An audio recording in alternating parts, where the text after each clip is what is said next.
Hello everyone and welcome to Fairy Tail Episode Reviews. Now I know it's been a few weeks since I reviewed the anime, but I'm going to try and, you know, catch up because there are some important pieces of information. This is only going to be, I'm mainly going to be talking about episode 234, but I am going to briefly talk about 232 and 233.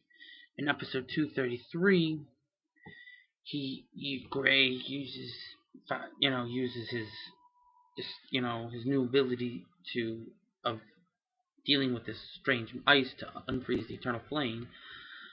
Upon doing so, they find that the flame was only burning very faintly, and Natsu uses his fire attacks to knock the one-eyed bird onto the flame's altar, reigniting the flame.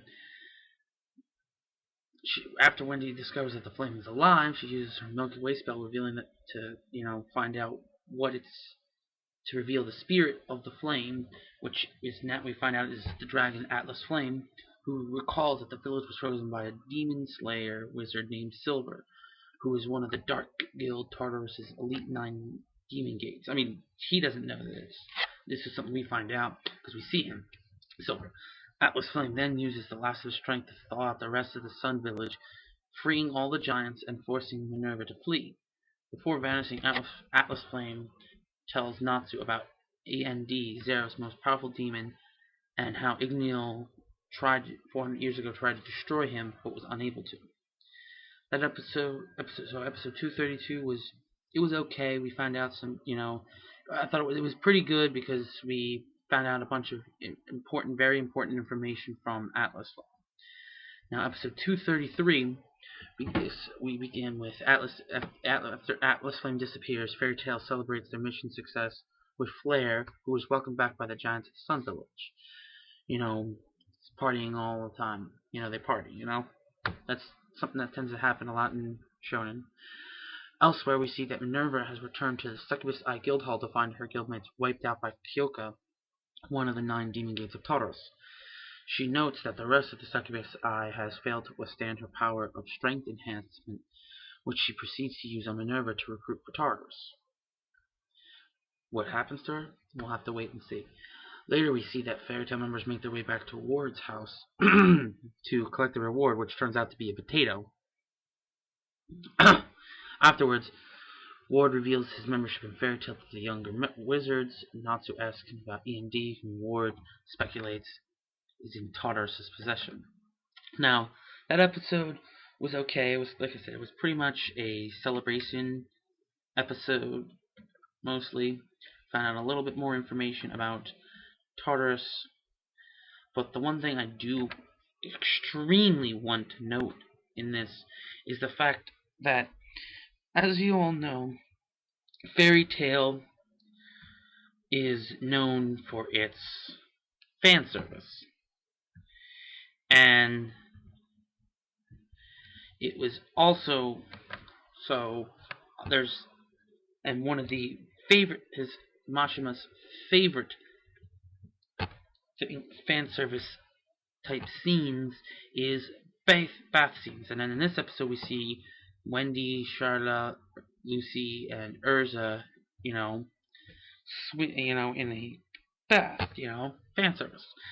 But what is very extremely interesting to note is that there was actually, despite the fan service that was in this episode, particularly with that bath scene, there was still some actual censorship. And what the censorship might be? Well, the censorship is this. When in the manga, how this bath scene went was when the girls arrive at the bath, to do their thing. They go in to take a dip, to relax and feel good and very fan service. But what we find out when they get there is that they apparently didn't notice that Natsu, Gray, and Happy were also already there, and they how they freak out as to, you know, why they're there. And they're like, oh, we were here first. And then they just talk about, you know, mentioning, and then Ward comes in and talks about how, oh, it's a unisex hot spring. And, you know, all the women are like, oh my god, you can't see us naked, blah, blah, blah, blah, blah, blah, blah, blah, it's embarrassing. But then Gray and Knots are like, oh, we've seen your naked bodies lots of times already, so the novelty is worn off a while ago. You know? And Urza talks about, oh, you know, we're all commoners here, a little skinship is normal. You know? And the reason why I'm particularly mentioning about this censorship in that episode is because I love fan service, and the way they did it in this way was not only extra female or fan service for the men, you know, for the men's enjoyment, but there was also fan service for the females in the audience who watched this episode, who would have watched this episode if they would have put that, or who watched the episode and if they had actually put this scene the way it was supposed to. It really disappoints me because of that fact, because not only, yes, fan service, but because it actually creates and showcases a bigger bond, you know, how close they've actually become, and how actually produces a better bonding type scene, in my opinion, which disappointed me. But overall, the episode was, like I said, okay. Now, 234, entitled Tartarus Chapter Prologue, The 9 Demon Gates. Whoa, what a episode. We begin off with the Magic Council just, you know, arguing and discussing over what to do about Tartarus' recent activity and the decrease in their, I guess, allied dark guilds. As they try to make their decision, as they decide to take action, Jackal of the 9 Demon Gates infiltrates the building and uses his explosion-based abilities to blow it up, killing all the council members and several others, including Lahar. As news of the Magic Council's assassination spreads to Fairy Tail, Dornbolt, one of the attack's few survivors, goes to the council dungeon to extract information on Tartarus from Cobra. In exchange for the arrest on Stasis Freedom, Cobra tells him that the Dark Guild is comprised entirely of demons from the Book of Seraph, with END serving as their master. Later, Yajima's restaurant is infiltrated by Tempester, another of the 9 Demon Gates. The Thunder Legion attempt to defend Yajima from Tempesta's storm-based powers before Laxus arrives to fight the demon. This episode that's how you start off an arc. You know, and introduce characters. You know, we have the, you know, Magic Council being all boring and blah, blah, blah, blah, blah, all the, you know, political bullshit. But then Jackal just annihilates the entire building. And when you have friggin' Dornbolt's, like, you know, gets up and he's like, oh, man, I'm really injured. And then he goes over to one of his best friends, Lahar. And he's like, oh, are you okay? Get up, get up, get up. And he finds out, oh, no, he's dead. And you find out so many people died in this. One of the council members survived the blast, and he tries to help him out, but Jackal basically jumps on top of the guy and like sticks his hand on his head and plants it into the ground and prepares to blast him away and killing him. Whereas, you know, and he warns like, Dornbolt, you gotta run. That is insane.